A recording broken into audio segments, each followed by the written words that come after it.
Alvin, ang sundalo. Credit to the author.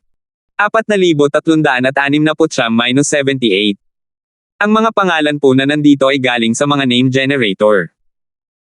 Kung meron man pagkakatulad sa mga pangalan ng tao o lugar at pangyayari, ito ay tunay na hindi sinasadya. Tiwala si Kang Woo na kaya niyang baguhin ang sitwasyon kahit na nasa alanganin siyang sitwasyon. 2 beses na niya itong nagawa sa buhay niya noong halos lahat ay inakala niyang mamamatay na siya. Kaya naman, nagawa niyang panatilihin ang kanyang kahinahunan sa kabila ng hindi kanais-nais na sitwasyon na kinalalagyan niya ngayon. Tiyak na siya ang magdurusa sa negatibong reaksyon kung sisirain ko ang mga doppelganger niya. Sa oras na iyon, mababaligtad ko ang lahat kung aatake ako sa tamang oras. Baka mapatay ko pa siya. Ha! Masyado ka pa ring berde para patayin ako, bata. Sumugod si Kang Woo kay Alvin ng may pagmamataas. Nagliyab ang galit sa kanyang mga mata. Para siyang nababaliw sa desperadong pagsisikap na manalo sa labanang ito. Gayunpaman, taliwas sa kanyang hitsura, kalmado talaga siya. Nagkukunwari siyang nawawala ng gana para lokohin si Alvin. Hindi nagduda si Alvin sa ginawa ni Kang Woo at inisip na ito na lamang ang huling pagpupumiglas ni Kang Woo bago mamatay. Parang gusto mo nang mamatay. Masaya akong ipagkaloob ang hiling mo. Hindi alam ni Alvin kung gaano nakalakas ang banal na puno ng buhay at ang 5 banal na elemento. Kaya naman, bago pa man niya magamit ang kanilang mga kapangyarihan, tinawag na niya ang kanyang mga doppelganger mula sa batas ng oras at batas ng kalawakan. Gayunpaman, kalaunan, natuklasan niya kung gaano nakalakas ang banal na puno ng buhay at ang 5 banal na elemento. Natuklasan niya na kaya niyang labanan si Kang Woo nang walang tulong ng kanyang mga doppelganger. Ipapatawag ko muna ang mga doppelganger ko pabalik.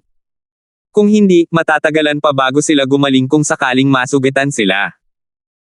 Sa pagtatapos ng kanyang mga iniisip, nag-teleport at muling nagpakita si Alvin sa harap ng isa sa kanyang mga doppelganger bago ito tinawag pabalik sa kanyang katawan. Pagkatapos, nag-teleport siya sa kanyang pangalawang doppelganger at ginawa ang parehong bagay. Nang makita ito, lubhang nagbago ang ekspresyon ng mukha ni Kang Woo. Paano ito nangyari? Nang inig si Kang Woo sa loob-loob niya habang iniisip ang sarili, nakita ba niya ang estratehiya ko? Imposible yan. Napakagaling ng instinct niya. Kung hindi, bakit niya bigla na lang tinawag pabalik ang mga doppelganger niya? Tutal, umaatake naman ako ng buong lakas, pero siya pa rin ang may kalamangan. Nalugmok si Kang Woo sa kawalan ng pag-asa ngayong napigilan ni Alvin ang kanyang plano. Samantala, naguluhan si Alvin nang makita niya ang reaksyon ni Kang Woo. Gayunpaman, pagkaraan ng ilang sandali, nanlaki ang kanyang mga mata nang hindi mahahalata nang may pumasok na ideya sa kanyang isipan. Plano ba niyang sirain ang mga doppelganger ko? Biglang bumilis ang tibok ng puso ni Alvin nang maisip niya ito. Hindi niya inaasahan na hindi niya sinasadyang mapipigilan ang isang sakuna. Bagamat hindi siya mamamatay mula rito, hindi maiiwasan na magdusa siya ng ilang pinsala kung isasagawa ni Kang Woo ang kanyang plano. Samantala, gulat na tiningnan ng Crimson Demon si Alvin habang iniisip sa loob-loob niya, swerte lang ba talaga o naunawaan niya ang plano ni Kang Woo? Alam ng demonyong pulang-pula na hindi mawawala ang kahinahunan ni Kang Woo sa harap ng kamatayan. Tutal, si Kang Woo ang personal niyang bantay demonyo sa loob ng maraming taon. Gayunpaman, hindi niya namalayan ang plano ni Kang Woo hanggang sa makita niya ang reaksyon ni Kang Woo matapos ipatawag muli ni Alvin ang kanyang mga doppelganger. Ang mga doppelganger ay parang taybak na may 2 talam. Kung sila ay masisira, ang orihinal na katawan ay magdurusa ng matinding epekto sa loob ng maikling panahon. Bagamat mas malakas siya kaysa kay Kang Woo sa tulong ng banal na puno ng buhay at ng 5 banal na elemento, mas malakas lang siya ng kaunti kaysa kay Kang Woo. Kung nagawa ni Kang Woo na sirain kahit isa sa kanyang mga doppelganger, maaaring nagawa ni Kang Woo na baguhin ang sitwasyon basta't umatake siya sa tamang oras. Biglang nagatubili ang Crimson Demon na isakripisyo si Kang Woo. Gayunpaman, mabilis niyang iwinaksi ang kanyang iniisip at itinoon ang kanyang atensyon kay Alvin. Maghay-hinala sa akin si Kang Woo kung ililigtas ko siya ngayon, at baka masira niya ang mga plano ko sa hinaharap. Nako, sulit naman ang buhay niya kapalit ng isang halimaw na prodigy, naisip ng Crimson Demon sa sarili, habang mas panatag ang loob. Samantala, hindi makapaniwalang pinanood ng mga Centurion ang labanan. Hindi nila inaasahan na si Kang Wu, na makapangyarihan sa kanilang paningin at halos walang talo sa mga matataas na kataas-taasang Diyos, ay susupilan ng isang tagapamagitang kataas-taasang Diyos. Ilan sa kanila ay hindi maiwasang mag-isip-isip sa kanilang mga sarili. Saan nagmula ang napakalaking intermediate supreme god na ito? Isa ba siyang prodigy mula sa isa sa pinakamalakas na mundo? Hindi nag-aalala ang mga centurion na ang kakilakilabot na pinagmulan ni Alvin ay magdudulot ng problema sa Crimson Demon Ridge. Tutal, ang formation sa Crimson Demon Ridge ay pumuputol din ng komunikasyon sa labas ng mundo. Hindi kailanman isusuko ng Crimson Demon ang kaligtasan ng Crimson Demon Ridge.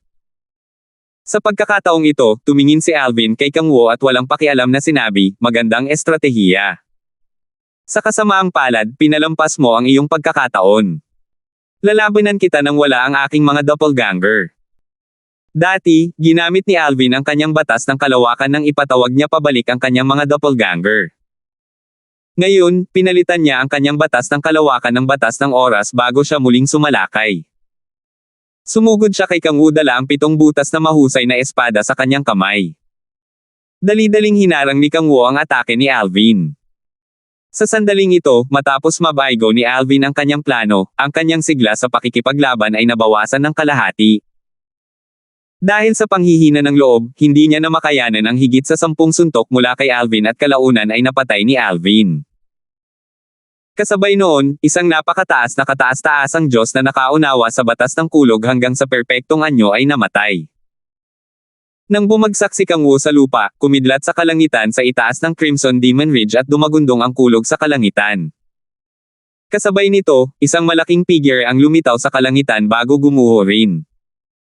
Ito ay katulad ng penomenong lumitaw sa larangan ng kaharian ng Diyos na sumuwi ng matay ang isang kataas-taasang Diyos. Sa katunayan, ang penomenong ito sa Diyos na sumuwi ay imitasyon lamang ng penomenong ito sa panlabas na hangganan, at ito ay mas pinalaki. Kung ang isang makapangyarihang tulad ni Kang Wu ay namatay sa larangan ng kaharian, ang penomenong ito ay magiging nakakayanig. Sa kabaligtaran, sa panlabas na hangganan, 12 kidlat lamang ang kumislap sa kalangitan ng lumitaw at gumuho ang malaking figure. Ang penomenong ito ay makikita lamang mula sa halos 10 milya ang layo.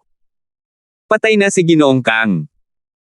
Gulat na gulat at hindi makapaniwala ang mga centurion habang pinapanood nila ang pagkamatay ng makapangyarihang si Kang Wu sa harap ng kanilang mga mata. Kasabay nito, ang 2 centurion na lumaban kay Alvin ay nakaramdam ng kilabot sa kanilang mga gulugod. Mabuti na lang at walang balak si Alvin na patayin sila ng mas maaga. Kung hindi, tiyak na mamamatay sila. Nakatatanda. Lumingon si Alvin upang tingnan ang Panginoon ng Crimson Demon Ridge, isang kataas-taasang makapangyarihang nilalang, matapos patayin si Kang Wu. Bagamat mukhang kalmado siya sa sandaling iyon, sa kaibuturan ng kanyang puso, nag-aalala siya na baka bawiin ng Crimson Demon ang kanyang mga sinabi.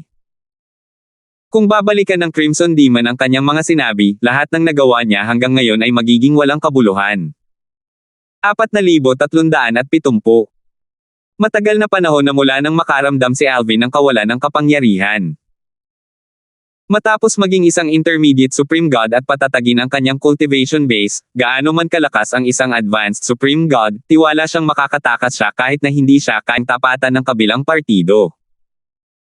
Gayunpaman, ngayon, nakatagpo siya ng isang nilalang na mas malakas kaysa sa pinakamakapangyarihang advanced supreme god, isang supreme powerhouse, isang nilalang na nakatayo sa tuktok ng myriad worlds. Kung babawiin ng kabilang panig ang kanyang mga sinabi, alam ni Alvin na wala na siyang magagawa at hihintayin na lamang niyang mapatay. Agad na naunawaan ng Panginoon ng Crimson Demon Ridge, ang pinakamakapangyarihang tao, ang nasa isip ni Alvin. Ngumiti siya ng may paghamak at nagtanong, ano? Natatakot ka ba na bawiin ko ang mga sinabi ko? Hindi ako maglalakas loob, sabi ni Alvin habang mabilis na umiling. Natural niyang sinubukan ang lahat para hindi magalit ang Crimson Demon. Tutal, sino ang mag-aakala kung ang mga salita niya ay maaaring maging dahilan para bawiin ng Crimson Demon ang mga sinabi niya? Sa oras na iyon, magiging isang sakuna ito. Sa oras na ito, maaari na lamang siyang yumuko sa mga pangyayari. Kung si Alvin ay nag-iisa lamang at walang anumang gapos, hindi sana siya matatakot sa kamatayan. Ganito lang talaga ang nangyari noong mga nakaraang araw sa mundo. Sa panahong iyon, sino sa langit ang makakapagpayuko sa kanya? Gayunpaman, sa buhay na ito, maraming taong pinapahalagahan si Alvin. Kinailangan din niyang mabuhay upang mailigtas ang kanyang asawang si Kelly. Lahat ng kanyang paghihirap sa nakalipas na 1,000 taon ay ang makitang muli si Kelly. Sino ang mag-aakala na kapag nagkita silang muli, mawawalan siya ng malay? Bukod dito, kung hindi niya siya ililigtas sa tamang panahon, magkakalat ang kanyang kaluluwa. Habang nasa angkan ng Reed si Alvin, narinig din niya ang tungkol sa mga paghihirap ni Kelly sa nakalipas na 1,000 taon mula kay Joshua. Marami rin siyang narinig sa labas ng angkan tungkol sa mga paghihirap na kinakaharap nito.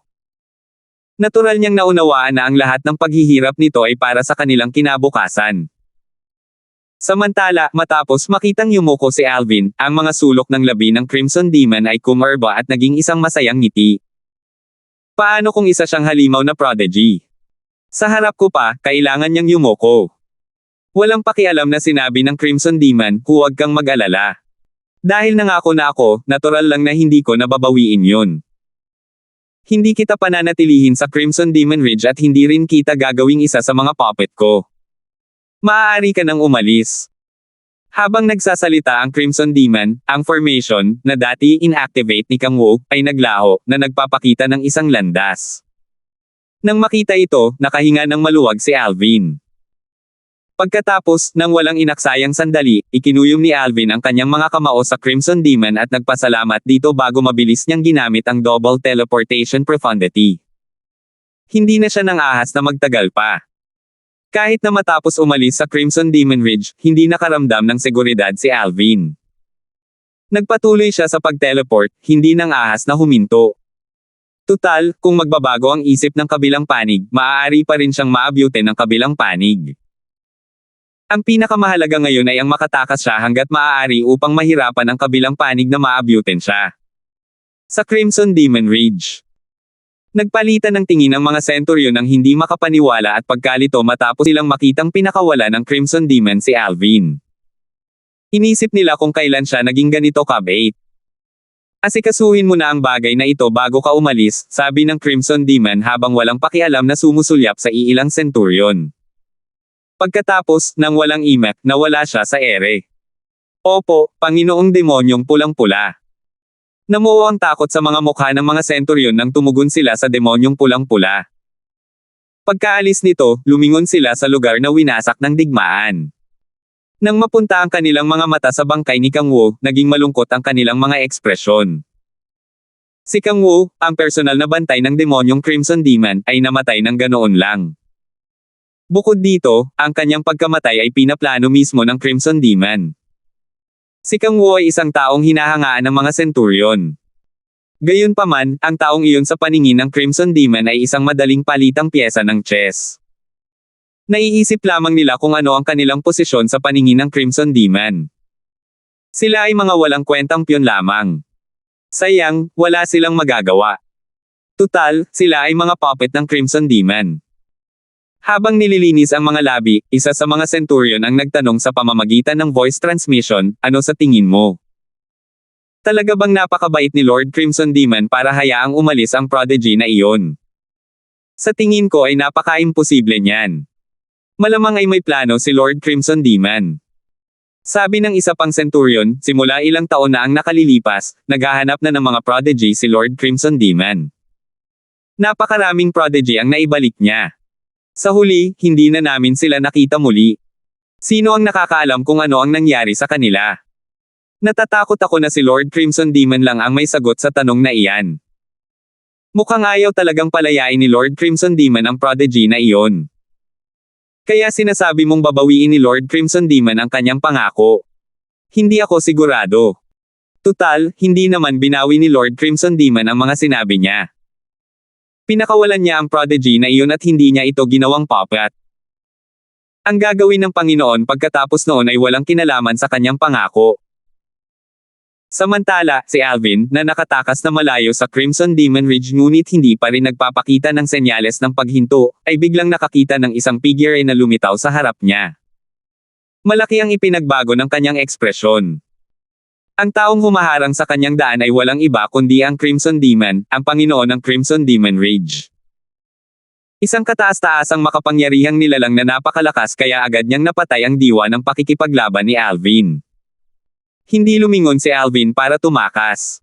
Sa halip, nagpatuloy siya sa pagsulong. Alam niyang wala siyang pagkakataong makatakas sa harap ng isang kataas-taasang makapangyarihang tulad ng Crimson Demon. Bukod dito, sa sandaling ito, hindi siya lubos na sigurado kung babaguhin ba ng Crimson Demon ang kanyang mga salita.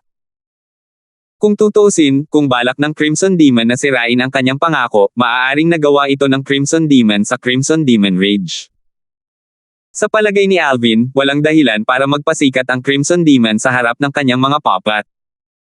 Nang huminto si Alvin, mahinahon siyang nagtanong, "Senyor, anong problema?" Nang makita ng Crimson Demon na pinapanatili ni Alvin ang kanyang kahinahunan, ngumiti siya ng may pangungutya at sinabing, "Talagang matapang ka. Hindi ka ba nag-aalala na pumunta ako dahil balak kong sirain ang aking pangako?" Nanatiling kalmado si Alvin sa panlabas, ngunit nakahinga siya ng maluwag sa loob. Batay sa mga salita ng Crimson Demon, tila hindi sisirain ng Crimson Demon ang kanyang pangako. Pagkatapos, sumagot siya, "Senyor, kung balak mong sirain ang iyong pangako, ginawa mo na sana iyon noong nasa Crimson Demon Ridge ka pa. Hindi mo na kailangang payagan akong umalis sa Crimson Demon Ridge." Makahulugang tiningnan ng Crimson Demon si Alvin habang sinasabi, "Tama ka. Hindi ko sisirain ang pangako ko. Gayunpaman, tila nakalimutan mo na nangako lang ako na hindi kita gagawing puppet at hahayaan kitang umalis sa Crimson Demon Ridge. Hindi ako nangako na hindi kita papatayin." Pagkarinig pa lang ng boses ng Crimson Demon, nakaramdam si Alvin ng isang nakakatakot na balak pumatay na bumabalot sa kanya mula ulo hanggang paa. Para siyang nakararanas ng kamatayan.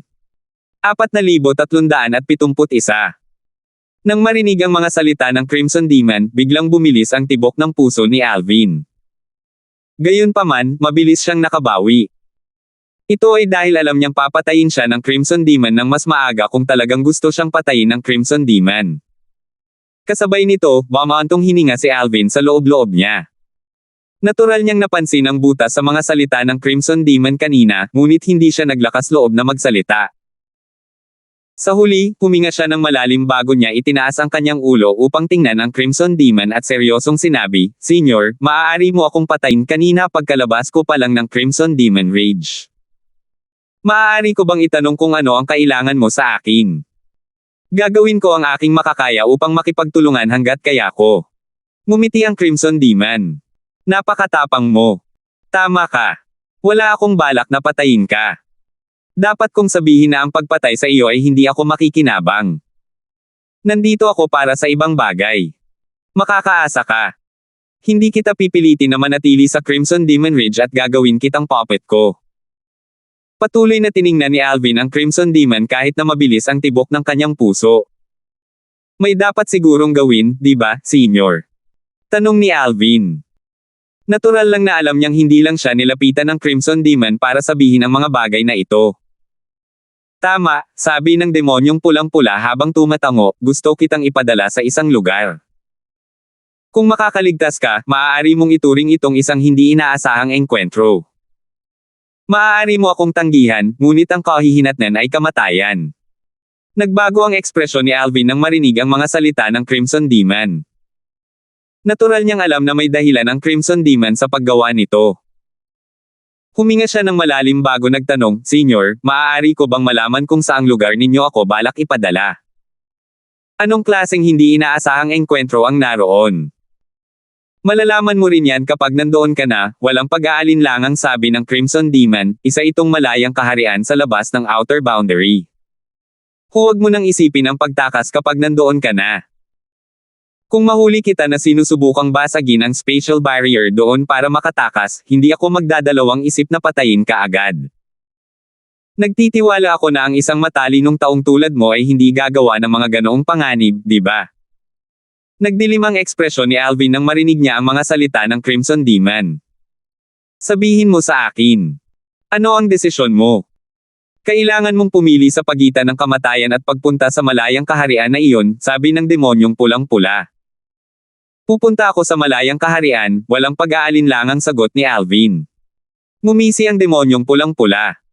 Napakahusay na pagpipilian. Isa kang tunay na mahika. Pagkababa ng boses niya, itinaas ng Crimson Demon ang kamay niya.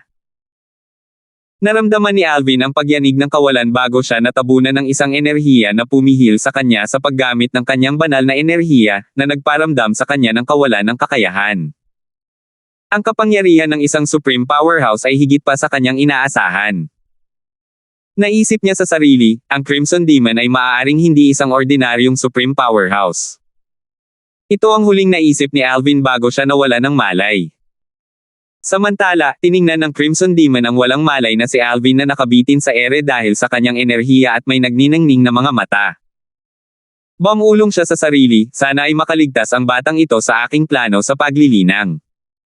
Siya ang pinakamahusay na kandidato na natagpuan ko sa ngayon. Kasunod nito, isinama ng Crimson Demon si Alvin at naglaho na lamang sa kawalan.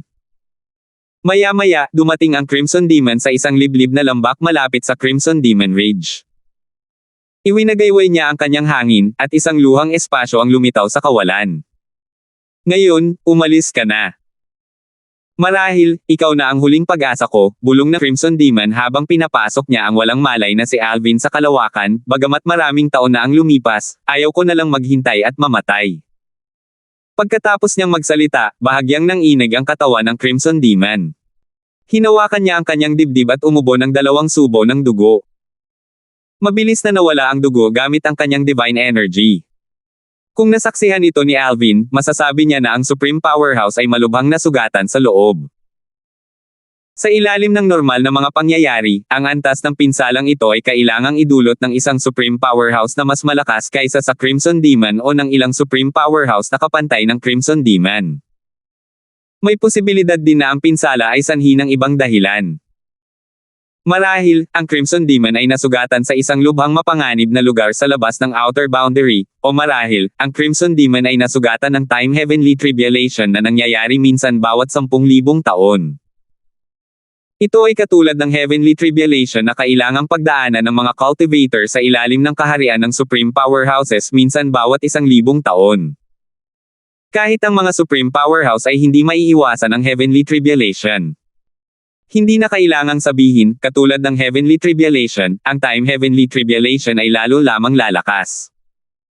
Bagamat makapangyarihan ang mga pinakamakapangyarihang grupo, kalaunan ay susuko rin sila sa kapigatian sa langit sa paglipas ng panahon. Walang nakakaalam ng pinagmulan ng kapigatian sa langit. Ang alam lang nila ay hindi ito maiiwasan. Sa mundo ng mga Diyos na sumusuway, alam ng lahat ng mga cultivator na kailangan nilang dumaan sa kapigatian sa langit pagkatapos maabot ang isang tiyak na antas. Maraming mga cultivator ang sumubok na makatakas sa kapigatian sa langit sa pamamagitan ng pagtakas patungo sa mas mababang mga kaharian.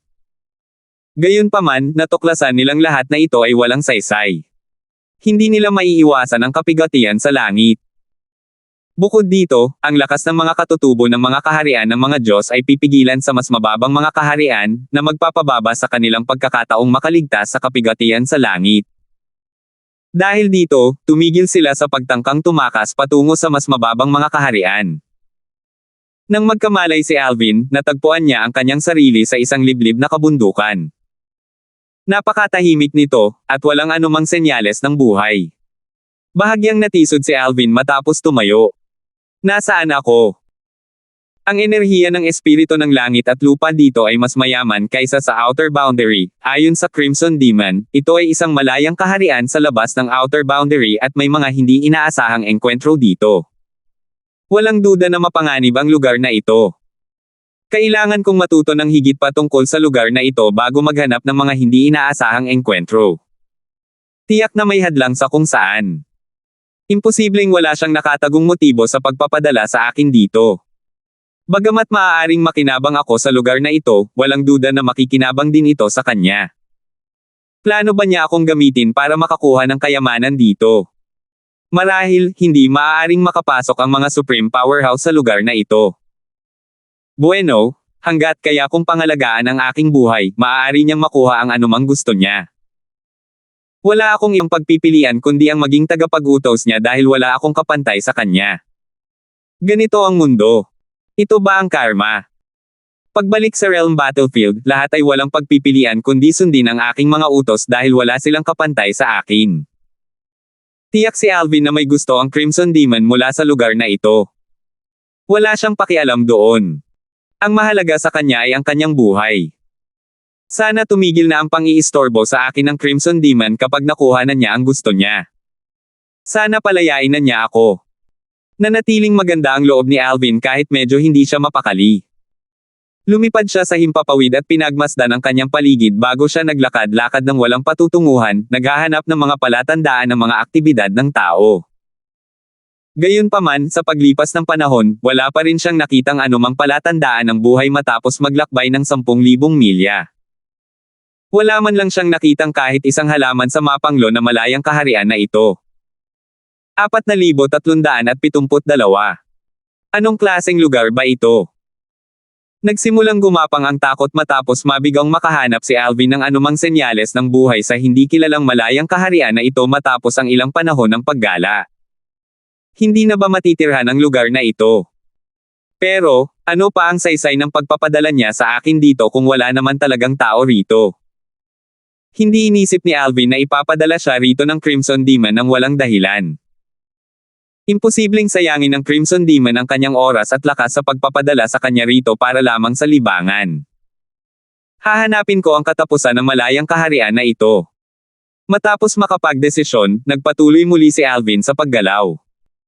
Hindi namamalayan, ang mga araw ay naging mga buwan at ang mga buwan ay naging mga taon sa paglalakbay ni Alvin upang mahanap ang katapusan malayang kaharian. Kailan ko kaya mararating ang dulo ng malayang kaharian na ito? Bakit pakiramdam ko ay bumalik ako sa parehong lugar kung saan ako nagsimula? Ang malayang kaharian ba na ito ay isang globo tulad ng daigdig?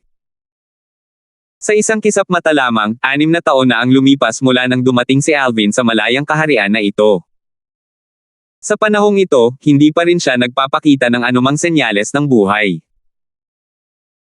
Paminsan-minsan, lumilitaw sa kanyang isipan ang mga iniisip na tumakas mula sa malayang kaharian, ngunit mabilis niya itong binaliwala nang maalala niya ang babala ng Crimson Demon. Hindi siya nag-alinlangan na agad siyang papatayin ng Crimson Demon kung susubukan niyang tumakas. Kailangan kong magpatuloy sa pagiging sundalo. Baliwala lang ang 6 na taon, at hindi nito kayang pahinain ang isip at determinasyon ni Alvin. Maya-maya, biglang natigilan si Alvin nang may maisip siya. Lumiwanag ang kanyang mga mata habang bumuulong sa sarili, sandali lang. Hindi ito makatuwiran. Imposibleng manatiling walang pagbabago ang aking banal na enerhiya pagkatapos ng 6 na taon. Normal lang para sa mga ordinaryong intermediate supreme gods na walang anumang pagbabago sa kanilang banal na enerhiya, pero iba ako. Mahigit 1,000 taong gulang na ako kaya maituturing na matagal na ang 6 na taon para sa akin. Kahit na hindi ako nag-cultivate, dapat pa rin akong magkaroon ng kaunting pag-unlad sa aking cultivation. Gayunpaman, pagkatapos ng 6 na taon, hindi gumalaw ang aking cultivation base. Nangangahulugan ito na alinman sa malayang kaharian na ito ang sumusupil sa aking cultivation base o ang 6 na taon na ginugol ko rito ay isa lamang ilusyon. Gayunpaman, ang enerhiya ng espiritu ng langit at lupa dito ay mas mayaman pa kaysa sa outer boundary, at kaya ko itong sipsipin. Nangangahulugan lamang ito na ang 6 na taon na ginugol ko rito ay isa lamang ilusyon. Kung gayon, hindi gaanong katagal ang lumipas sa katotohanan. Lalong nagliwanag ang mga mata ni Alvin sa pagtatapos ng kanyang mga iniisip. Inilabas niya ang kanyang banal na enerhiya habang lumilipad siya sa kalangitan. Pagkatapos, inilabas niya ang 7 butas na kahangahangang espada at ibinaba ito. Las. Sa isang iglap lamang, hindi mabilang na 7 kulay na sinag ng espada ang lumabas mula sa dulo ng 7 orifices exquisite sword at tumama sa kawalan. Sa loob lamang ng isang iglap, nabasag ang kawalan kasabay ng pagbasag ng ilusyon. Kasunod noon, nakarinig si Alvin ng mga bulalas. Sus Mariosep. 6 na taon lang ang ginugol ng batang ito sa ilusyon. 6 na taon. Nagbibiro ka ba? Nawala ako sa ilusyon ng hindi bababa sa 100 taon, at maituturing na maikling panahon iyon.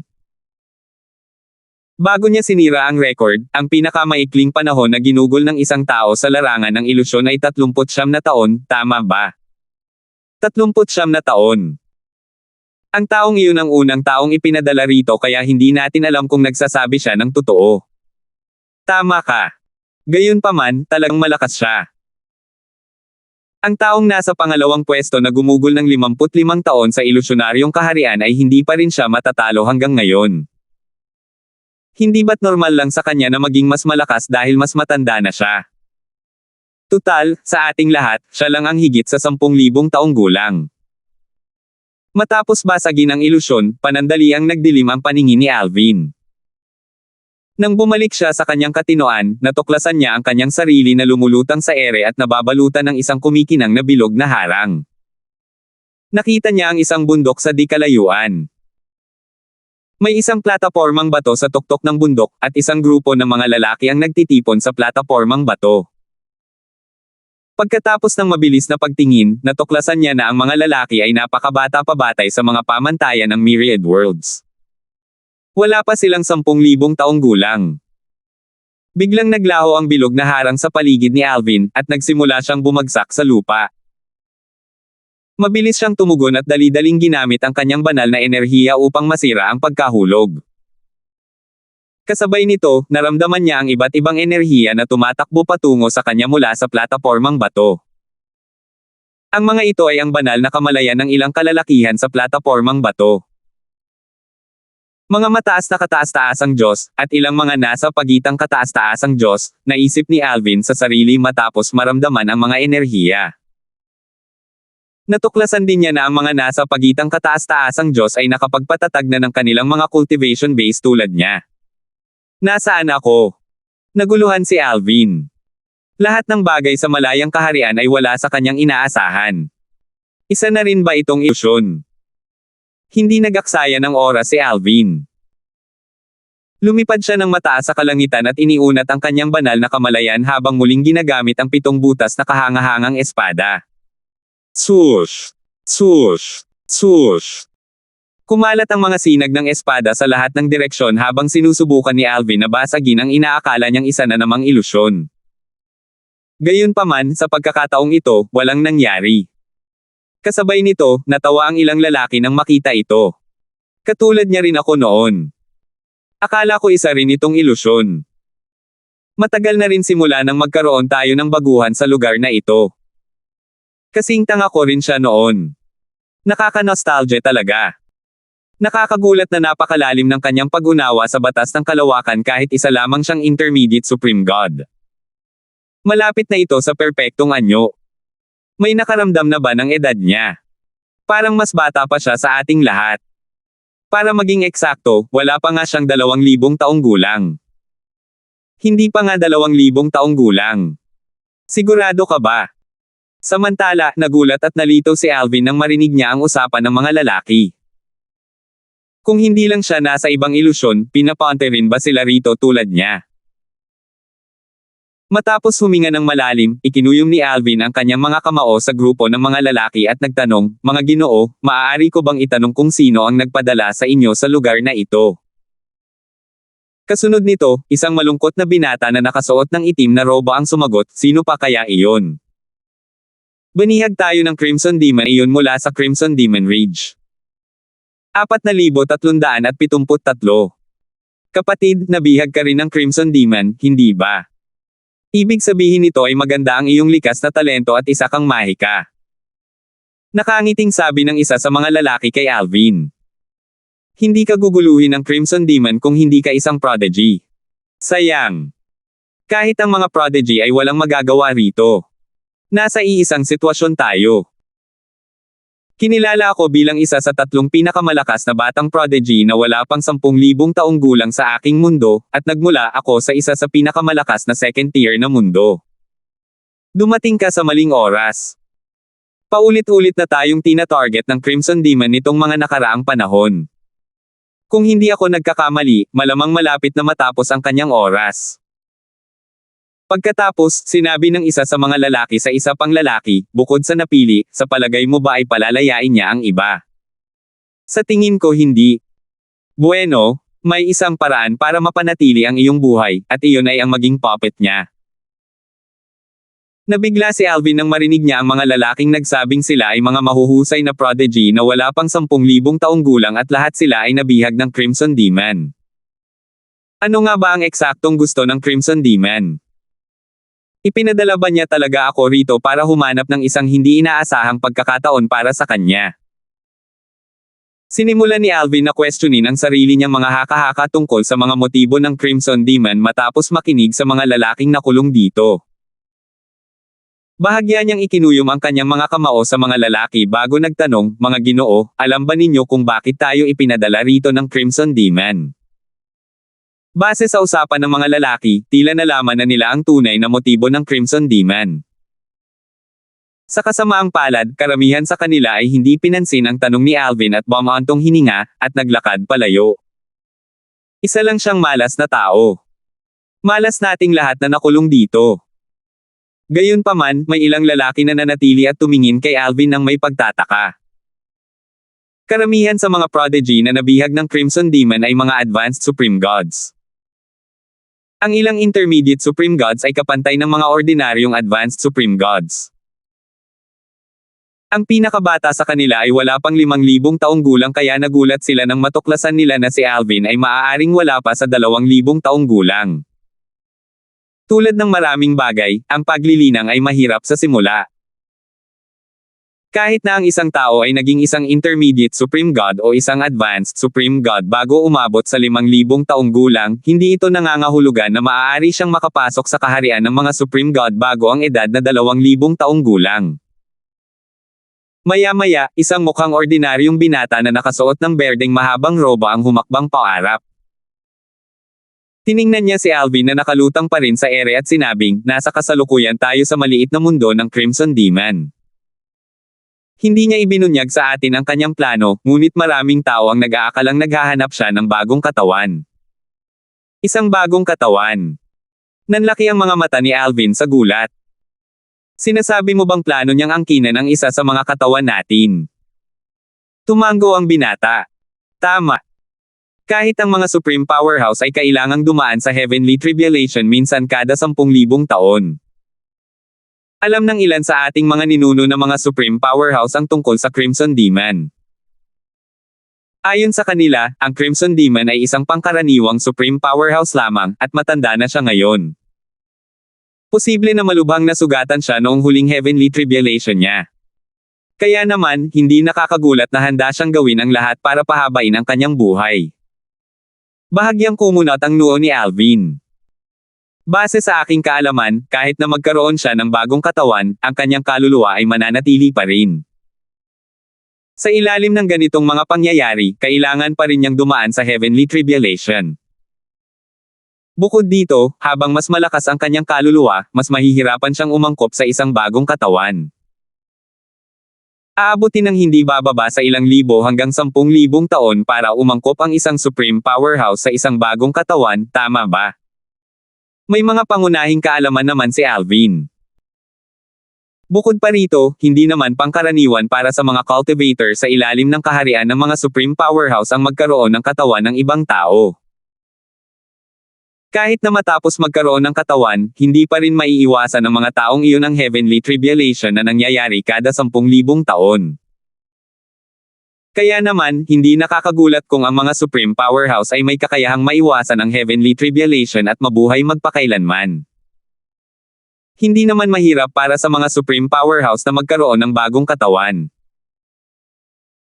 Karaniwang kaalaman na ang mga ordinaryong Supreme Powerhouse ay hindi kayang maiwasan ang Heavenly Tribulation, umiling ang binata na nakaberde at sinabing, gayunpaman, ayon sa ilang tao, may ilang mga clan sa Myriad Worlds na nagtataglay ng mga bloodline power na kayang baguhin ang kanilang mga kaluluwa at hayaan silang mapanatili ang kanilang mga alaala pagkatapos magkaroon ng bagong katawan.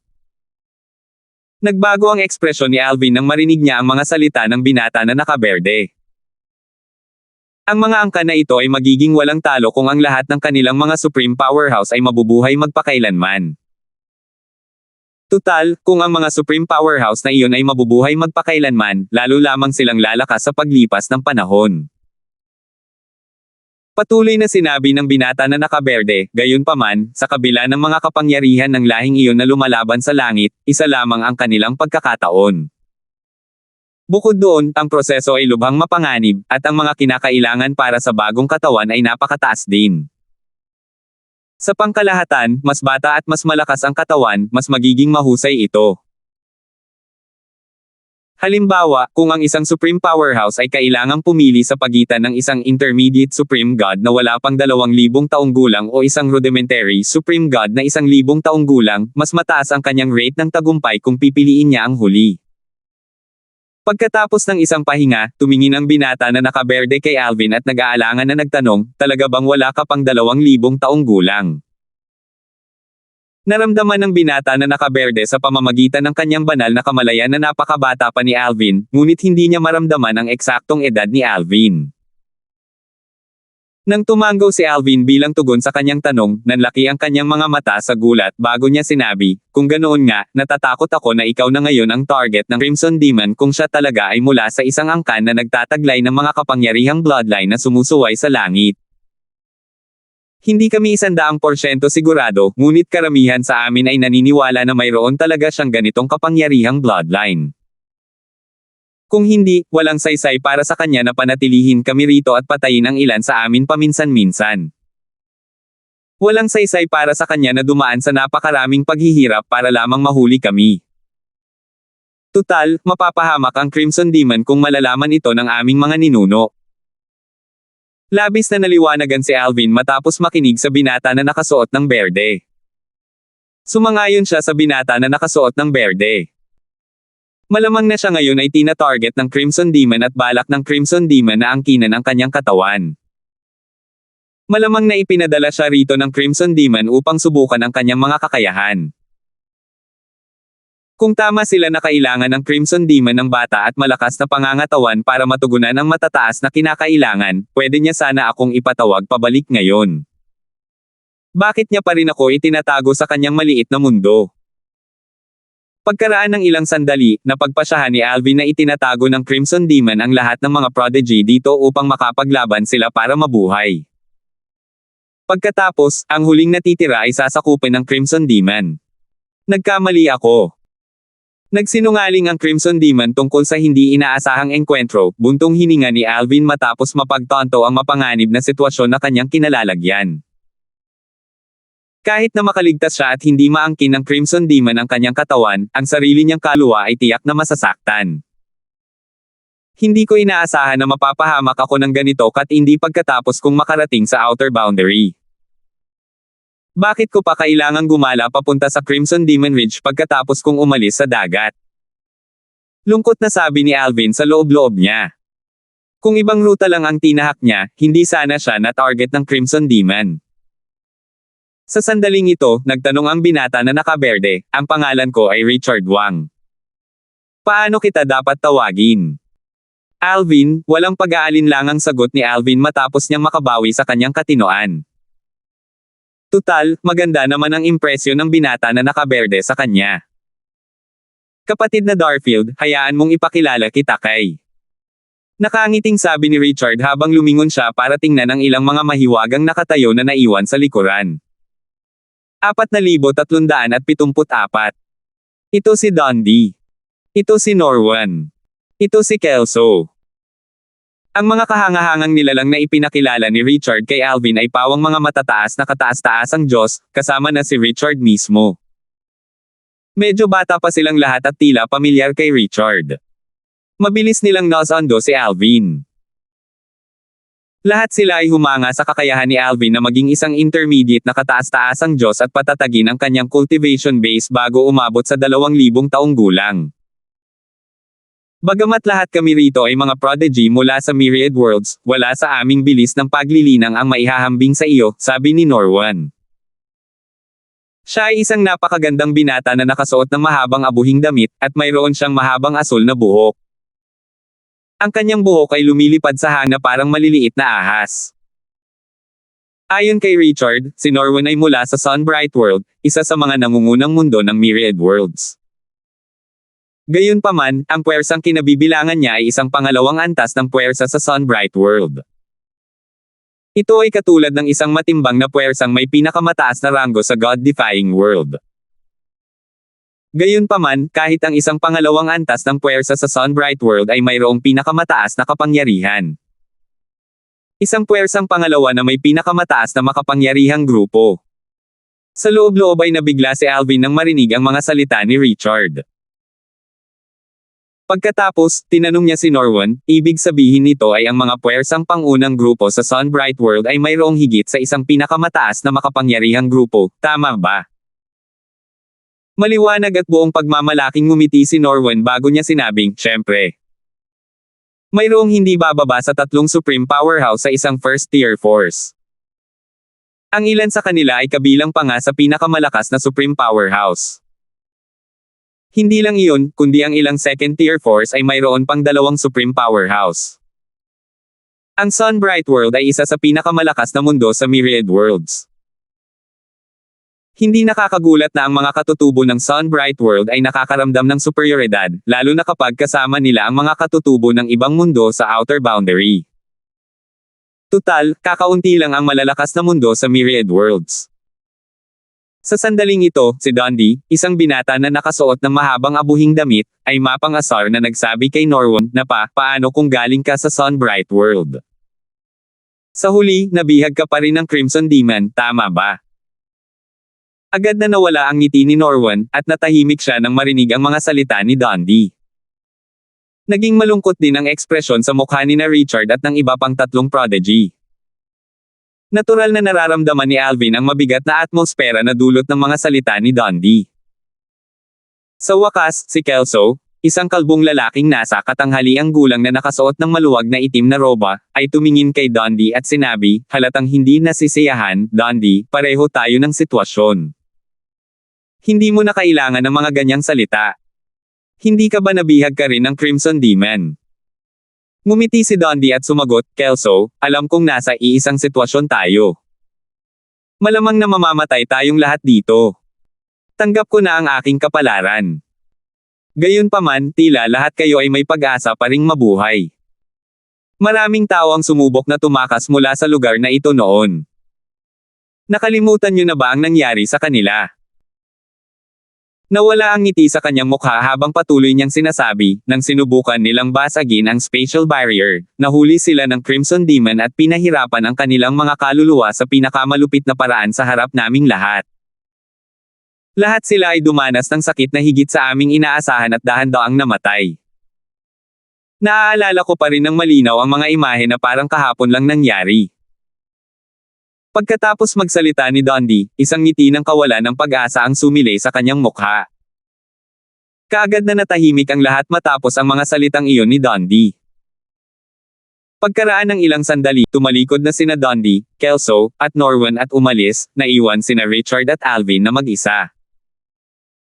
Kapatid na Alvin, nakangiting sabi ni Richard, bagamat nakakalungkot na nagkita tayo sa ganitong lugar, nakatadhana na ang ating pagkikita. Hayaan mong ilibot kita dahil bago ka lang dito. Salamat, sagot ni Alvin. Wala siyang alam tungkol sa maliit na mundong ito kumpara kay Richard at sa iba pa kaya sabik siyang matuto ng higit pa tungkol sa lugar na ito kung saan binihag ng Crimson Demon ang mga batang prodigy. Bagamat maliit ang posibilidad, gusto pa rin niyang maghanap ng paraan upang makatakas.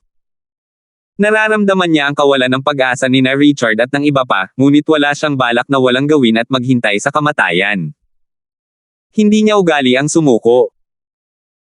Pagkatapos umalis sa platapormang bato, nalaman ni Alvin mula kay Richard na ang mga mahuhuli ng Crimson Demon ay lilito sa Little World sa platapormang bato. Tuwing may bagong dating na lumilitaw, ang kaguluhan ay nakakakuha ng atensyon ng iba pang mga prodigy. Ang ilan sa kanila ay pumupunta upang manood ng palabas, ngunit marami sa kanila ang hindi interesado o nasa lihim na paglilinang. Tumingin si Alvin kay Richard at nagtanong, narinig ko na may nagsabi kanina na may ilang prodigy na mamamatay paminsan-minsan. Isang walang pag-asang ngiti ang ipinakita ni Richard bago tumango, tama. Sa totoo lang, halos hindi ako nakaligtas dati.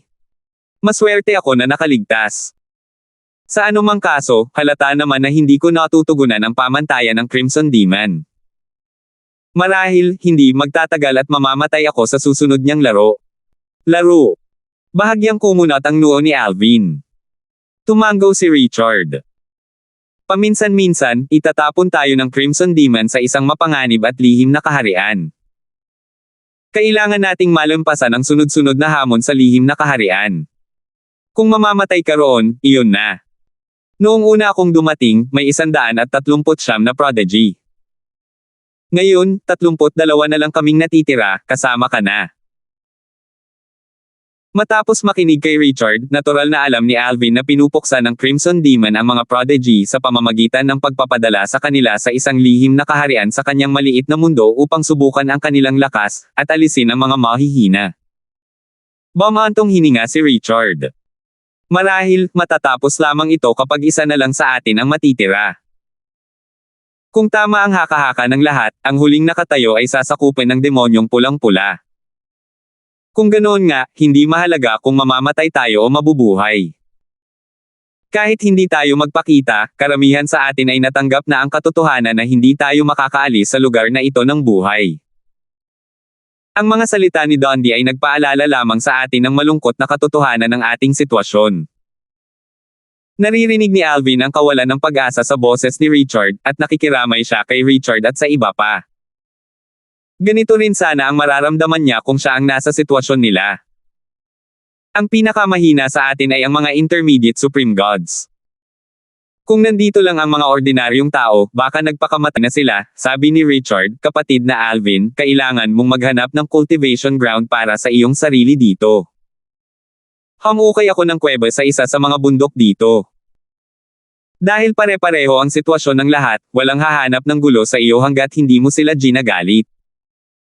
Ang mga top advanced supreme gods dito, lalo na, ay nag-iisa.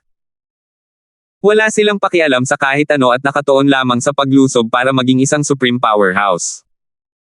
Maliban na lang kung dadalhin tayo sa isang lihim na kaharian ng Crimson Demon, bihira silang magpakita. Dahil kay Richard, mas naunawaan ni Alvin ang mga prodigy na nabihag ng Crimson Demon. Ang pinakamatanda sa kanila ay isang nangungunang suprimong Diyos na mahigit 10,000 taong gulang.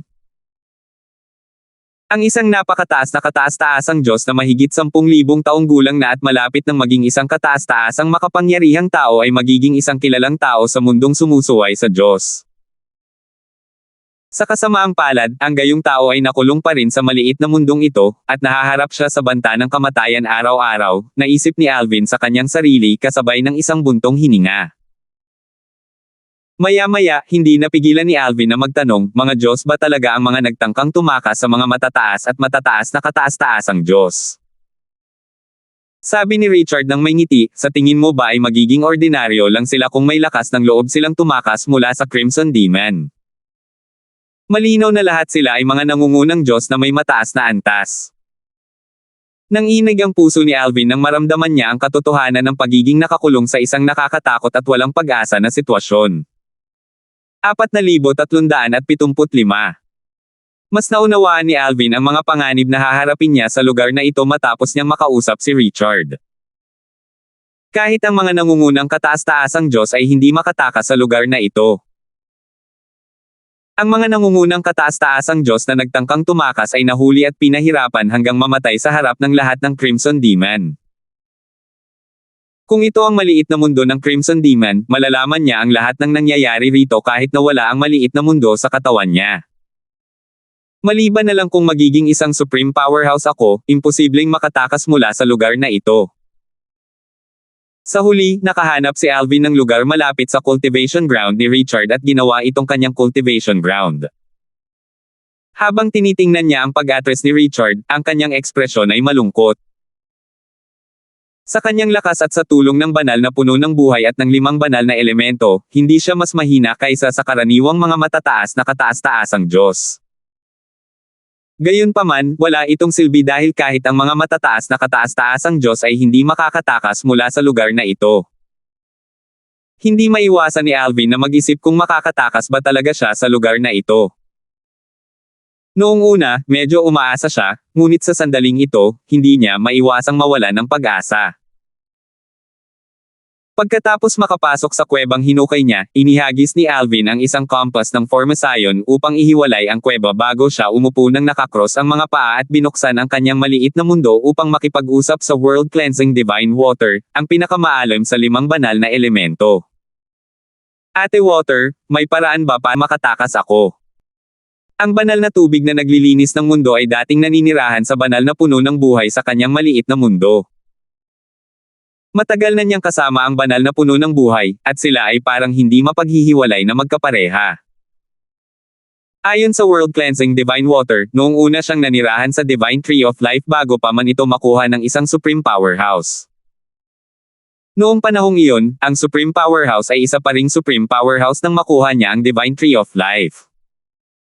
Naging Supreme Powerhouse lamang siya kalaunan matapos niyang makuha ang Divine Tree of Life at makuha ang tulong nito. Dahil dito, nasaksihan ng World Cleansing Divine Water ang kanyang buong paglalakbay upang maging isang Supreme Powerhouse. Sa usapin ng paghatol at kaalaman, ang 4 na iba pang banal na elemento ay hindi maihahambing sa World Cleansing Divine Water. Dahil dito, tinatrato siya ng 4 na iba pang banal na elemento na parang kanilang pinuno kahit na ang kanilang lakas ngayon ay hindi mas mababa kaysa sa kanya. Matapos makinig sa mga salita ni Alvin, pinag-isipan ng World Cleansing Divine Water ang mga salita niya bago niya sinabi, malamang na tama ang kanilang mga haka-haka. Ang Crimson Demon ay malamang na mula sa isa sa mga angka na kanilang pinag-uusapan. Dapat ay kaya niyang baguhin ang kanyang kaluluwa at magkaroon ng katawan upang makatakas sa heavenly tribulation na nangyayari kada 10,000 taon. Gayunpaman, napakababa ng antas ng tagumpay. Ang katawan na taglay niya ay dapat na napakalakas at nakakatugon sa mahigpit na mga kinakailangan. Ang mga kinakailangan ay iba-iba sa bawat angkan. Mayroong ilang mga angkan sa myriad worlds na may kakayahang gawin ang ganitong gawain, at alam ko ang tungkol sa kanila. Kaya, alam kong ang mga kinakailangan para sa bawat angkan ay magkakaiba. Depende ang mga ito sa mga kapangyarihan at katangian ng bloodline ng mga angkan. Sandali na tumigil ang World Cleansing Divine Water bago nagpatuloy sa pagsasalita, hindi mahirap makita na ikinulong niya ang lahat ng tao rito at sinubukan ang kanilang lakas sa isang lihim na kaharian upang makahanap ng bagong katawan. Ang huling makakatayo ay ang kanyang mapipili. Gayunpaman, ang mga kinakailangan ay hindi maaaring ibatay lamang sa likas na talento. Kung hindi, direkta ka sana niyang pipiliin. Ang World Cleansing Divine Water ay nagbahagi ng parehong mga saloobin kay Alvin. Kung ito ay batay lamang sa talento, hindi na kailangang ikulong siya ng Crimson Demon dito. Gayunpaman, dahil inilagay siya ng Crimson Demon dito kasama ng iba pang mga prodigy, nangangahulugan ito na ang Crimson Demon ay kasalukuyang tinitingnan siya at ang iba pang mga prodigy, at lahat sila ay mga kandidato pa rin na dapat piliin. Ate, may paraan ba para makatakas nang hindi siya inaalerto? Tanong muli ni Alvin. Ang pinakagusto niyang gawin ngayon ay ang makatakas mula sa lugar na ito at sa kontrol ng Crimson Demon. Magiging napakahirap buntong hininga ng World Cleansing Divine Water, kahit na wala ang little world ng isang Supreme Powerhouse sa kanyang katawan, mayroon pa rin siyang malapit na koneksyon dito. Madali niyang mababantayan ang lahat ng bagay sa kanyang little world. Ang problema ay napakakaunti ng tao rito. Halimbawa, ang God-defying world, ang little world ng isang Supreme Powerhouse, ay puno ng maraming tao.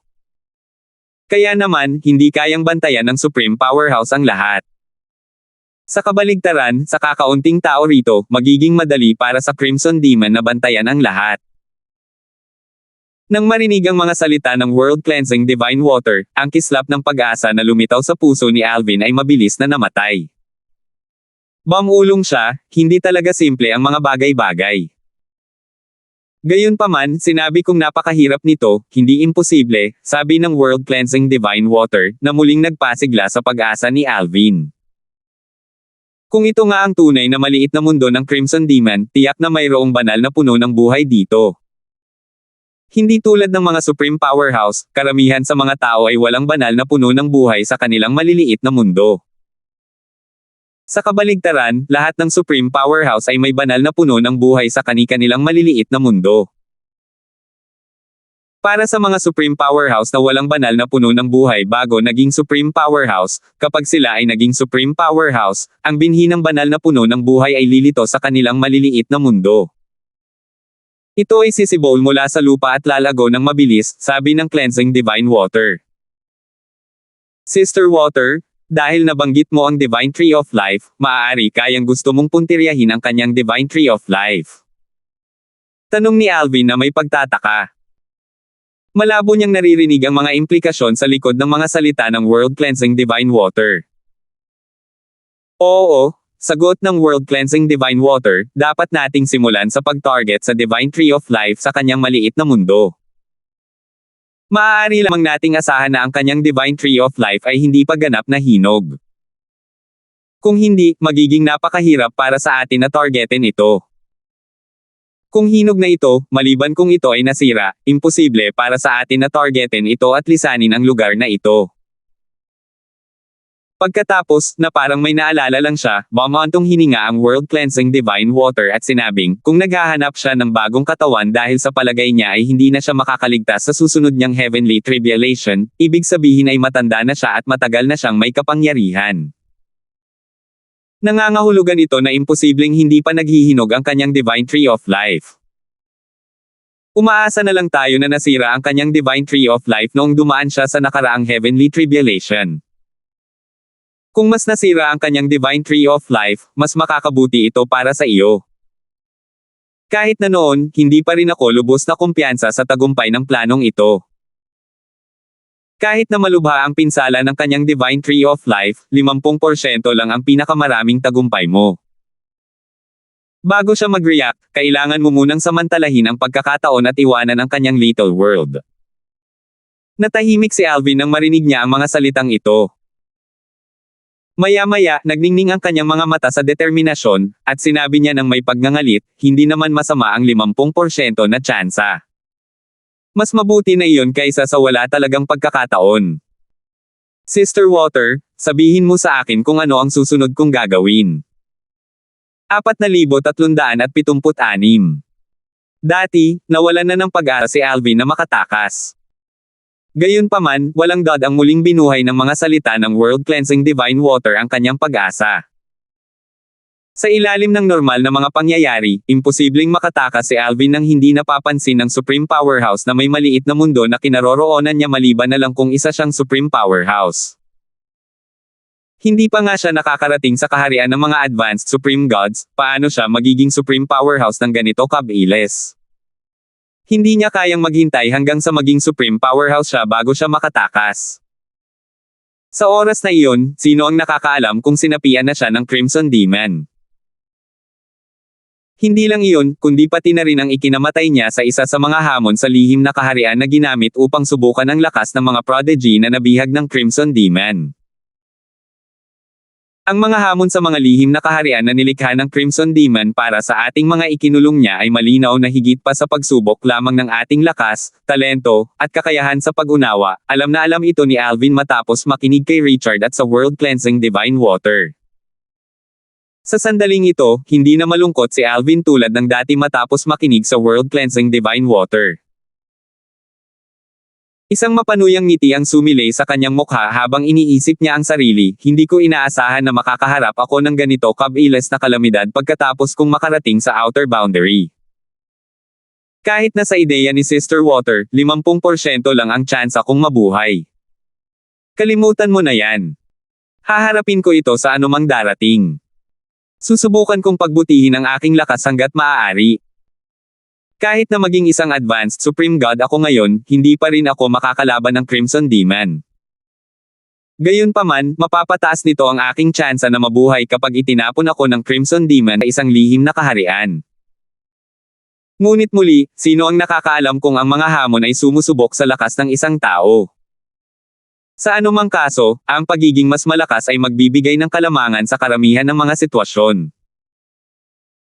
Taglay ang kaisipang ito, sinimulan ni Alvin ang paglilinang, sinisipsip ang likido mula sa banal na bukal sa kanyang katawan upang mapalakas ang kanyang paglilinang. Ang banal na bukal ay higit na nakahihigit sa anumang banal na table tas na maaari niyang inumin. Matapos magbabad sa lawa ng banal na bukal, natuklasan ni Alvin na ang mga banal na tableta na pag-aari niya nakapakipakinabang sa kanya ay hindi nakapakipakinabang sa kanya. Tila nagkaroon na ng resistensya ang kanyang katawan laban sa mga banal na tableta. Sa huli, ang tanging nagawa na lang niya ay ang sumuko sa pag-inom ng mga banal na tableta. Paano kung isa akong bihasang alchemist? Sa kasalukuyan, kahit ang ordinaryong Supreme Grade Divine Pills ay hindi makakatulong sa aking cultivation. Marahil, tanging ang Boundary Pills mula sa Outer Boundary lamang ang epektibo sa akin. Ang Boundary Pill ay maaari lamang pinuhin ng mga alchemist na may pinakamataas na kapangyarihan. Sa katunayan, tanging ang mga bihasang Supreme Alchemist lamang ang makakapagpino ng Boundary Pill. Ito ay isang Supreme Grade Divine Pill. Ang Boundary Pill ay naging kapakipakinabang kahit sa mga Supreme Powerhouse. Kaya naman, ito ay isang pambihirang kayamanan para sa mga Supreme God. Narinig na ni Alvin ang tungkol sa Boundary Pill noong siya ay nasa God-defying world. Hindi nakakagulat, ang Boundary Pill ay bihira hindi lamang sa God-defying world, kundi pati na rin sa Myriad Worlds. Ito ay kasing bihira ng balahibo ng Phoenix. Maliban na lang kung may sangkot na isang Supreme Powerhouse, magkakaroon ng madugong labanan tuwing may matagpo ang Boundary Pill. Sa mundo ng mga sumusuway sa Diyos, walang kataas-taasang kapangyarihan na kayang pinuhin ang Boundary Pill. Bukod doon, ang mga Boundary Pill na lumitaw sa mundo ng mga sumusuway sa Diyos ay mga karaniwang Boundary Pill lamang. Kahit noon, ang mga ito ay napakabihirang kayamanan sa mundo ng mga sumusuway sa Diyos. Narinig ito ni Alvin mula sa isang inapo ng isang Supreme Powerhouse habang siya ay nasa base camp sa magulong rehiyon ng God-defying World's Realm Battlefield. Ayon sa kabilang panig, kahit ang Supreme Powerhouse mula sa kanyang puwersa ay nakakuha lamang ng 5 Boundary Pill sa buong buhay niya. 3 sa mga tableta ay nakuha sa malaking halaga mula sa mga Supreme Powerhouse mula sa ibang mga lugar sa Outer Boundary. Marahil, ang mga tabletang pinipino ko ay magiging epektibo lamang sa akin kapag ako ay naging isang Supreme Powerhouse. Hindi mahalaga. Sa panahong ito, ang kailangan ko lang gawin ay ilaan ang aking sarili sa paglilinang. Hindi ko na kailangang isipin ang tungkol sa alchemy. Unti-unting kumalma ang puso ni Alvin sa kaisipang ito, at patuloy siyang nag-focus sa paglilinang. Sa panahong ito, nawalan siya ng oras at nakalimutan ang kanyang kasalukuyang sitwasyon habang siya ay naglilinang. Sa tulong ng banal na bukal, ang kanyang paglilinang ay patuloy na bumuti sa sobrang bilis, at siya ay papalapit ng papalapit sa kaharian ng mga matataas na kataas-taasang Diyos. Pulang-pulang demonyong bundok. Sa isang maliit na isla na nakabitin ng mataas sa mga ulap. Sa gitna ng mga bundok at malilinaw na ilog ay nakatayo ang isang kahangahangang mansyon. Sa harapan ng mansyon, ang demonyong pulang-pula, na tahimik na nakaupo sa lupa, ay biglang nagmulat ng kanyang mga mata na nagniningning ng maliwanag. Banal na bukal. Isa pa, parang ang dami niyang likidong nalalabas. May bahid ng pagkagulat na makikita sa mga mata ng Crimson Demon sa sandaling ito. Kahit wala ang maliit na mundo ng Crimson Demon sa katawan niya sa sandaling ito, malapit pa rin siyang konektado rito. Madali para sa kanya na subaybayan ang lahat ng bagay sa kanyang maliit na mundo. Matapos ipadala si Alvin, na isang intermediate Supreme God na may kakayahang pumatay ng mga advanced Supreme God, sa kanyang maliit na mundo, lahat ng atensyon ng Crimson Demon ay napunta sa kanya. Kung ang Crimson Demon ang nasa kamay nito, direkta sana niyang pipiliin si Alvin at angkinan ang katawan ni Alvin. Sa kasamaang palad, hindi siya ang magdedesisyon kung anong katawan ang aangkinin. Kailangan niyang sundin ang mga tuntunin ng kanyang angkan kapag pumipili ng katawang aangkinin. Ito ay upang mapataas ang antas ng tagumpay ng kanyang pag-aari. Ang pinakamahusay na kandidato ay isang taong tugma sa akin. Ang pagiging tugma ay hindi lamang nakasalalay sa lakas at talento. Gayunpaman, umaasa ako na siya na ang tamang tao. Sa nakikita ko, marami pa rin siyang likido mula sa banal na bukal sa katawan niya. Kung kaya ko siyang angkinan, natural na magiging akin ang likido mula sa banal na bukal. Sa oras na iyon, mas mabilis para sa akin na makapasok muli sa kaharian ng mga kataas-taasang kapangyarihan. Nagniningning ang mga mata ng Crimson Demon habang bumubulong siya sa sarili. Kahit na hindi siya ang mapili sa huli, kailangan kong humanap ng paraan para makuha ang likido mula sa banal na bukal mula sa kanya. Tutal, magiging lubhang kapaki-pakinabang ito. Kahit ang Crimson Demon, na isang supreme powerhouse, ay natukso ng Divine Fountain. Kung wala siyang planong magkaroon ng bagong katawan, hindi siya magiging interesado sa Divine Fountain. Gayunpaman, dahil plano niyang magkaroon ng bagong katawan, ang Divine Fountain ay makakatulong sa kanya na mabilis na mapataas ang kanyang cultivation base pagkatapos makumplito ang pag-aari. Nako, kailangan ko pang maging matyaga.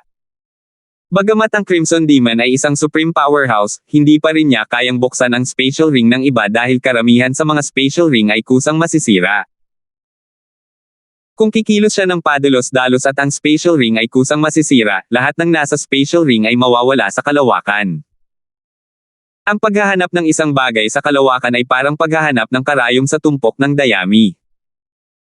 Samantala, walang kamalay-malay si Alvin na ang bawat galaw niya ay binabantayan ng Crimson Demon. Natural din na wala siyang kamalay-malay na hindi lamang natuklasan ng Crimson Demon ang likido mula sa banal na bukal, kundi pati na rin ang Crimson Demon na nagbabalak kumuha ng likido mula sa banal na bukal.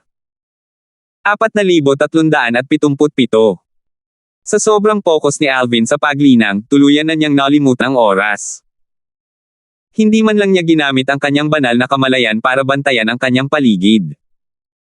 Maliit na butas lang ang iniwan niya sa maliit na mundo para maprotektahan siya ng 5 banal na elemento. Sa tulong ng banal na bukal, ang 5 banal na elemento ay nakabawi ng malaki. Maaari na nilang protektahan si Alvin habang patuloy silang nagpapagaling. Bagamat nasa mapanganib na sitwasyon siya, wala ni isa sa kanila ang may reklamo. Tutal, mahirap para sa kanila na magkaroon ng mas magandang kinabukasan kung iiwan nila si Alvin. Kung siya ay magiging mas malakas, makatakas mula sa lugar na ito, at maging isang supreme powerhouse sa hinaharap, ang kanilang kinabukasan ay magiging napakaganda. Kung lilipat sila sa ibang host, hindi lamang walang garantiya na ang kabilang partido ay maaaring maging isang supreme powerhouse, ngunit maaaring hindi rin sila pagkatiwalaan ng kabilang partido. Kahit na ang kabilang partido ay lubos na may talento at maaaring maging isang supreme powerhouse, may posibilidad din na ang kabilang partido ay mamatay ng maaga. Sa paningin ng 5 banal na elemento, napakaswerte ni Alvin. Nasaksihan nila ang kanyang paglaki, at lahat sila ay sigurado na siya ay magiging isang kataas-taasang makapangyarihang nilalang. Walang alinlangan na siya ang pinakamahusay na host na kanilang mahahanap. Alam din ni Alvin ang iniisip ng 5 banal na elemento kaya't nakaramdam siya ng kapanatagan at iniwan ang mga ito upang bantayan siya. Bukod dito, sa lugar na ito, kailangan lamang siyang protektahan ng 5 banal na elemento mula sa iba pang mga prodigy. Kung aatakihin siya ng Crimson Demon, na isang supreme powerhouse, hindi niya maipagtatanggol ang kanyang sarili kahit na hindi siya naglilinang, lalo na ang 5 banal na elemento. Tunay na mahimalang ang banal na bukal. Naiginhawahan ang aking kaluluwa, at tila iba na ang nakikita ko sa mundo ngayon. Bagamat madali para sa akin noon na madama ang enerhiya ng espiritu ng langit at lupa, mas madali na ito ngayon. Si Alvin, na naglilinang, ay nakaramdam na parang kaisa siya ng enerhiya ng espiritu ng langit at lupa. Natuklasan niya na madali niyang maaabsorb ang enerhiya ng espiritu ng langit at lupa. Hindi lang iyon, ang likido mula sa banal na bukal ay naglalabas din ng enerhiyang katulad ng enerhiya ng espiritu ng langit at lupa.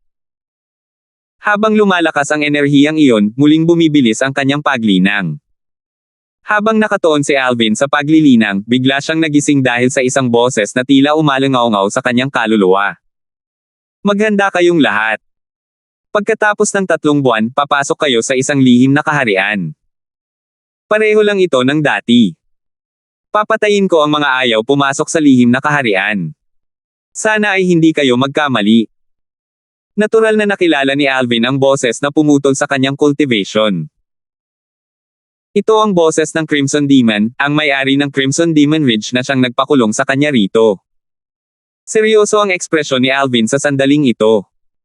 Ang kanyang puso, na kumalma na, ay nagsimulang maging hindi mapakali muli. Para siyang langgam sa harap ng Crimson Demon, na isang kataas-taasang makapangyarihang nilalang.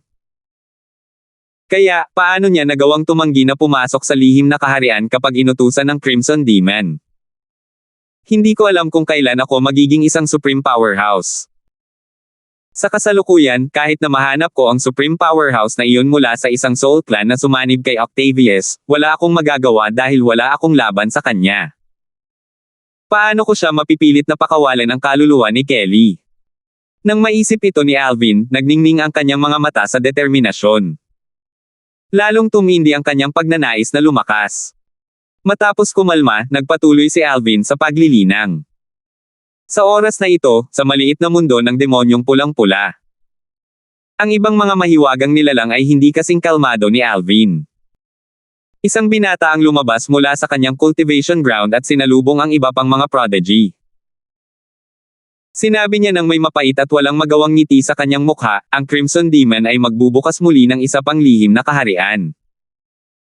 Sa pagkakataong ito, sa aming 31, hindi ko alam kung ilan ang mabubuhay.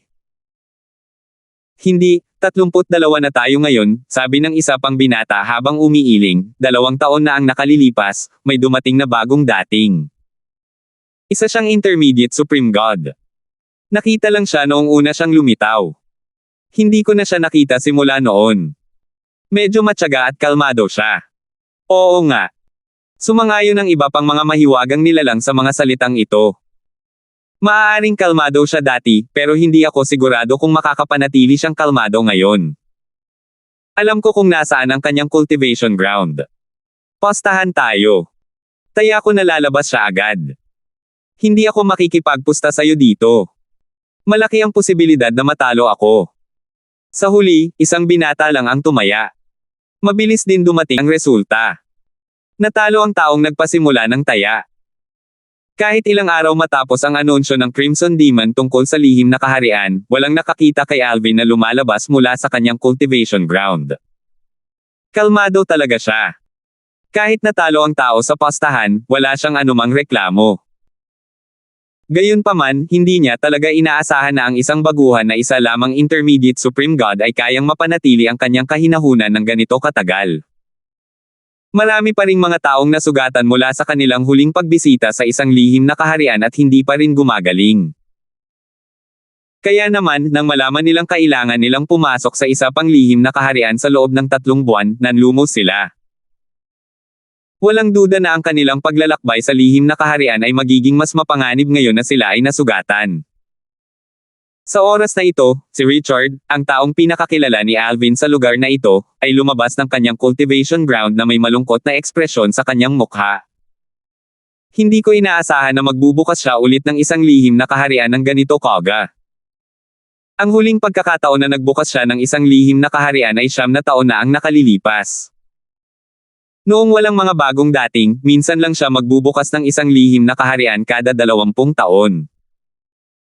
Kahit na may dumating na bago, minsan lang siya magbubukas ng isang lihim na kaharian kada 10 taon. Ilang taon pa lang si Brother Alvin dito, pero magbubukas na siya ng isang lihim na kaharian. Anong problema? Naiinip na ba siyang makahanap ng katawang aariin? Akala ko ang pagdating ni Brother Alvin ay magpapaantala sa pagbubukas ng isa pang lihim na kaharian ng ilang taon pa. Sino ang mag-aakala na magiging kabaligtaran nito? Natural lamang na nalungkot si Richard. Marahil, kung hindi dumating si Alvin, magbubukas lamang ang Crimson Demon ng isang lihim na kaharian makalipas ang 7 taon.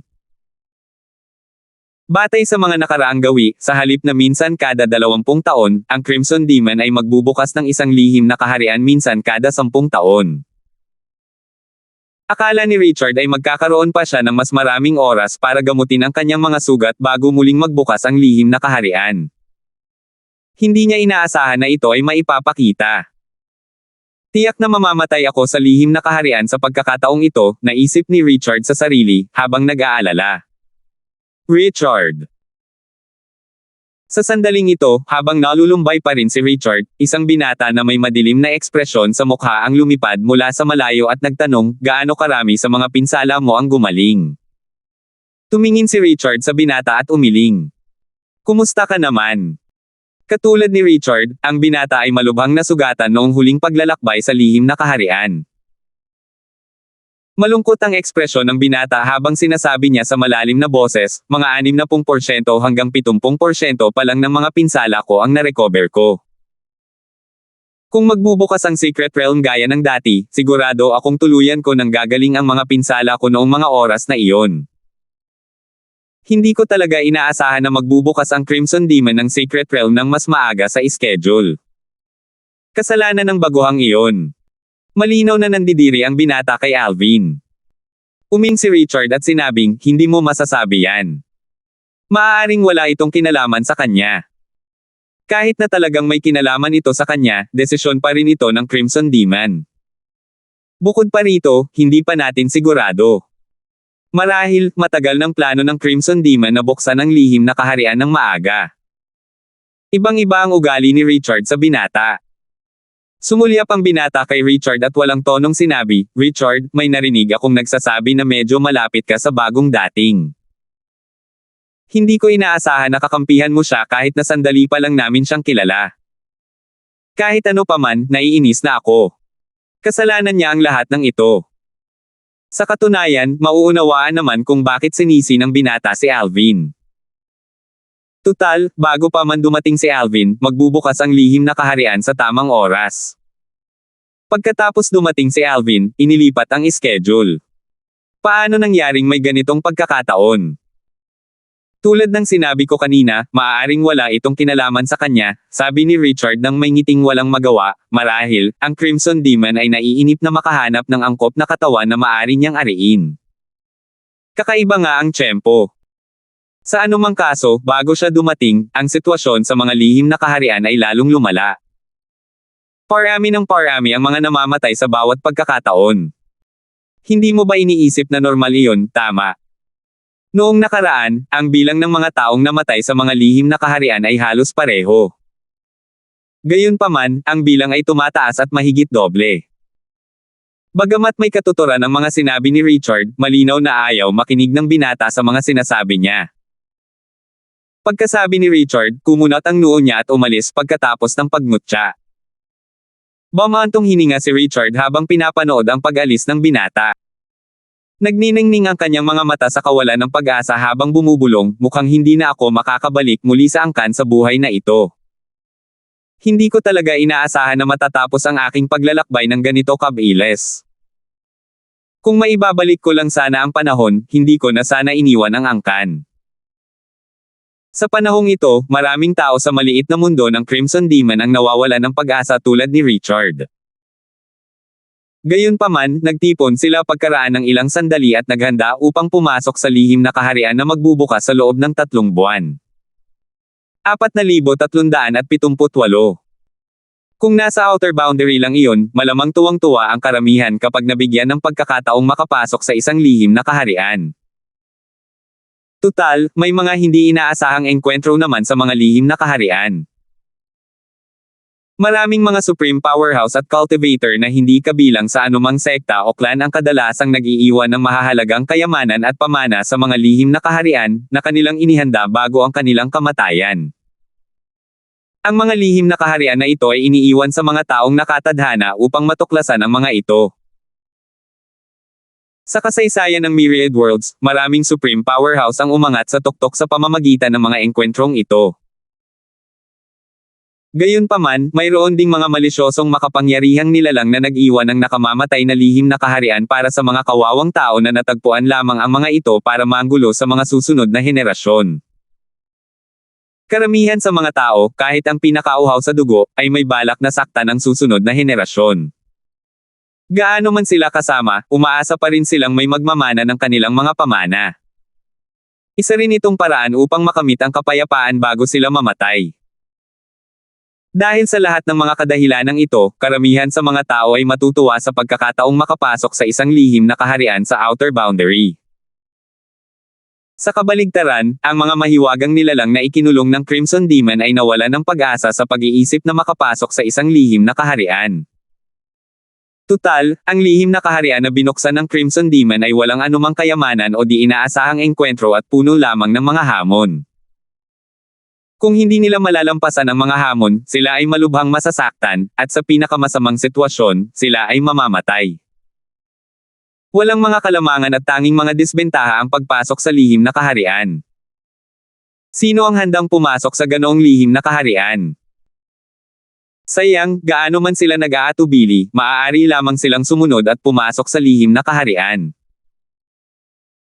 Tutal, may pagkakataon pa rin silang mabuhay kung papasok sila sa lihim na kaharian, ngunit kung tatanggi silang pumasok sa lihim na kaharian, sila ay agad napapatayin. Hindi naging mahaba ang 3 buwan sa simula, at mas mabilis pa itong lumipas para sa mga prodigy na nakakulong sa maliit na mundo ng Crimson Demon. Si Richard, na pinakakilala ni Alvin sa maliit na mundo ng demonyong pulang-pula, ay gumugol ng 3 buwan sa pagpapahirap. Kung tutuusin, sigurado siyang isa siya sa mga mamamatay sa lihim na kaharian sa pagkakataong ito. Dati, 67 tao ang nakapasok sa lihim na kaharian, ngunit 31 lamang ang nakaligtas. Batay sa bilang ng mga namatay, kahit hindi tumaas ang bilang, 15 o 16 na tao lamang ang makakaligtas sa pagkakataong ito. Hindi kasama si Brother Alvin na dumating lamang dito ilang taon na ang nakalilipas, mahigit kalahati sa amin ang nasugatan. 7 tao, kasama na ako, ang malubhang nasugatan. Sa pagkakataong ito, maliban kung may himala, tiyak na mamamatay kaming 7. Hindi kailanman naglakas loob si Richard na magpabiye sa loob ng 3 buwang ito. Bagamat sigurado siya sa kanyang kamatayan, hindi siya tumigil sa paghahanda. Tutal, ayaw niya talagang mamatay. Bukas na ngayon ang lihim na kaharian. Isang malakas na boses ang umalangaw-ngaw sa hangin na nagpagising kay Richard mula sa kanyang cultivation. Nang makabawi siya ng katinoan, lubhang nagbago ang kanyang ekspresyon. Sa wakas ay narito na ang araw. Ang may-ari ng boses ay walang iba kundi ang Crimson Demon, ang pinakamakapangyarihang nilalang na nagpakulong sa kanya rito. Para sa kanya, ang boses ng Crimson Demon ay parang isang bangungot. Kung may hindi papasok sa lihim na kaharian sa loob ng 100 hininga, ituturing ko itong pagtanggi nilang pumasok sa lihim na kaharian, at papatayin ko sila agad. Magsisimula na ang countdown. Si Richard, na nalilibang, ay hindi napansin si Alvin na lumipad din pataas sa ere. Sa sandaling ito, si Alvin, na nagising din dahil sa boses ng Crimson Demon, ay bumulong sa loob, malayo pa ako ng kaunti bago ako makapasok sa kaharian ng mga Advanced Supreme Gods. Pagkalipad paakyat ni Alvin sa kalangitan, napansin niya si Richard, ang tanging taong pamilyar sa kanya sa impyernong ito. Bagamat likod lamang ni Richard ang nakikita niya, ramdam na ramdam niya kung gaano nalulumbay si Richard sa mga sandaling iyon. Lumapit si Alvin kay Richard at nagkusa na batiin si Richard. Kapatid na Yuan. Gayunpaman, nagpatuloy si Richard sa paglakad na parang hindi niya narinig si Alvin. Lumipat si Alvin sa tabi ni Richard. Nang tumingin siya, nakita niya ang maputlang mukha ni Richard at ang mga matang walang buhay at walang pag-asa. Sa pagkakataong ito, sa wakas ay nakabawi na ng katinoan si Richard at napansin si Alvin. Mabilis niyang pinilit na ngumiti at tinawag, kapatid na Alvin. Ikaw. Naguguluhan si Alvin. Dati, pessimist si Richard, ngunit wala naman sa ganoong kakila-kilabot na kalagayan si Richard. Hindi niya maisip kung ano ang nangyari kay Richard para magdulot ng ganitong pagbabago. Sa wakas ay naunawaan ni Alvin ang pagbabago ni Richard nang sabihin sa kanya ni Richard kung paano siya sigurado sa kanyang pagkamatay sa lihim na kaharian dahil sa kanyang mga pinsala noon. Paanong hindi malulungkot si Richard gayong alam niyang mamamatay siya pagkatapos niyang makapasok sa lihim na kaharian. Kapatid na Alvin, sigurado akong mamamatay na ako sa pagkakataong ito. Dahil kara-rating mo lang, hindi mo alam kung gaano kalupit ang mga lihim na kaharian ng Crimson Demon.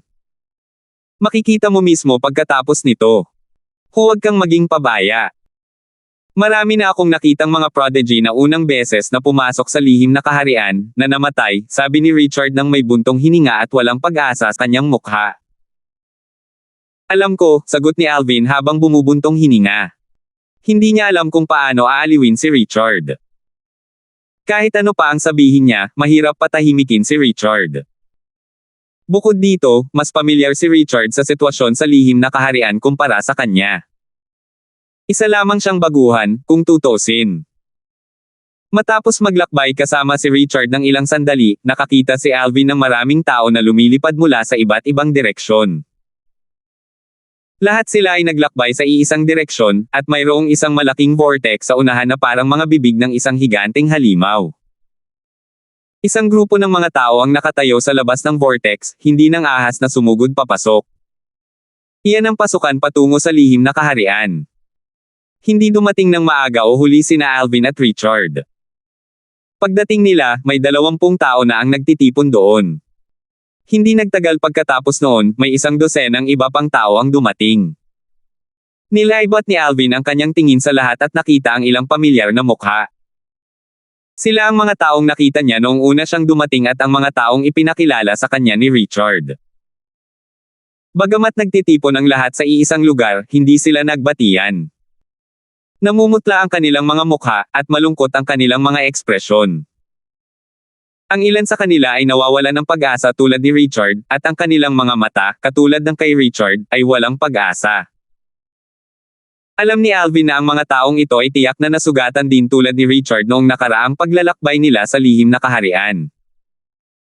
Ngayong malapit na silang pumasok muli sa lihim na kaharian na may mga pinsala, halos tiyak na ang kanilang pagkamatay. Ang mga taong ito ay pawang mga kababalaghan sa kani-kanilang karapatan sa Myriad Worlds bago sila ikinulong ng Crimson Demon. Ngayon, lahat sila ay nasa awa ng Crimson Demon. Bagamat hindi masyadong kilala ni Alvin ang mga taong ito, hindi niya maiwasang malungkot kapag nakikita niya sila. Agad na sumibol ang kawalan ng kapangyarihan sa kanyang puso. Kasabay nito, hindi maiwasan ni Alvin na magtaka sa loob-loob niya, makakatakas ba talaga ako ng buhay gamit ang plano ni Sister Water? Kung mabibigo ako magpakailanman, ang kahihinatnan ko ay magiging katulad ng sa kanila. Nakatakda tayong manatili rito hanggang sa tayo ay mamatay. Marahil, ang katawan ko ay sasakupin ng Crimson Demon at ang kaluluwa ko ay hindi na akin. Labis na nahirapan si Alvin dahil sa mabigat at nakapanlulumong kapaligiran. Sa una, nabawi niya ang kanyang pag-asa, ngunit ngayon, hindi niya maiwasang maapektuhan ang kapaligiran. Nagsimula siyang mag-isip na hindi gaanong mataas ang kanyang tsansa na makatakas. May natitira ka pang 50 hininga. Nang muling umalangaw-ngaw sa ere ang boses ng Crimson Demon, lahat, kasama na si Alvin, ay natigilan sa gulat. Mabilis silang bumalik sa kanilang katinoan. Kasunod nito, nakita ni Alvin ang maraming masungit at puno ng sama ng loob na nakatingin sa kanya. Bahagyang kumunat ang noo niya, nagtataka. Hindi niya kilala ang mga taong ito kaya hindi niya maintindihan kung bakit sila nakatingin sa kanya ng may ganitong puot. Sa pagkakataong ito, si Richard, na natauhan dahil sa boses ng Crimson Demon, ay sumigaw, "Kapatid na Alvin." Pagkatapos, ipinaliwanag ni Richard kung bakit galit ang iba kay Alvin. Nakita niya kanina ang nagtatakang ekspresyon ni Alvin. Matapos marinig ni Alvin ang paliwanag ni Richard, natigilan si Alvin at nawala ng masabi. Iniisip ng mga taong ito na ang pagdating ko ang dahilan kung bakit nabuksan ng Crimson Demon ang lihim na kaharian ng mas maaga. Pakiramdam ni Alvin ay parang may mali sa kanya. Kung tutuusin, wala naman siyang naramdamang mali. Pakiramdam niya ay masyadong walang katwiran ang iba. Ayon kay Richard, bago pa man siya dumating, pinataas na ng Crimson Demon ang kahirapan ng lihim na kaharian. Ang bilang ng mga namamatay ay mahigit doble kumpara sa mga nauna. Bago iyon, ang bilang ng mga namamatay ay medyo matatag. Sa totoo lang, alam nilang hindi ito dahil sa iyo. Kailangan lang nila ng target para mailabas ang kanilang emosyon. Hindi nila kayang pukawin ang Crimson Demon, kung tutuusin, sabi ni Richard sa pamamagitan ng voice transmission. Alam ni Alvin na itinuturing siya ng mga taong iyon na isang taong pabaya at ibinuhos ang kanilang mga sama ng loob sa kanya matapos makinig kay Richard. "Kapatid na Alvin, pumasok na tayo. Natatakot akong maghanap ng gulo ang mga taong ito sa iyo sa loob ng 50 paghinga na ito." Sumangayon si Alvin kay Richard at papasok na sana sa lihim na kaharian nang biglang may pumihil sa kanila. "Richard, pwede ka nang pumasok." Pero, hindi ko siya papayagang pumasok nang hindi siya nasasaktan. Sabi ng kabilang panig kay Richard bago siya lumingon kay Alvin na may galit puot na nagniningning sa kanyang mga mata. Nang marinig ito, biglang nagbago ang ekspresyon ni Richard, at napasigaw siya, Pascal, lumalagpas ka na sa hangganan. Salamat po at sinamahan ninyo ako, ingat lagi mga master.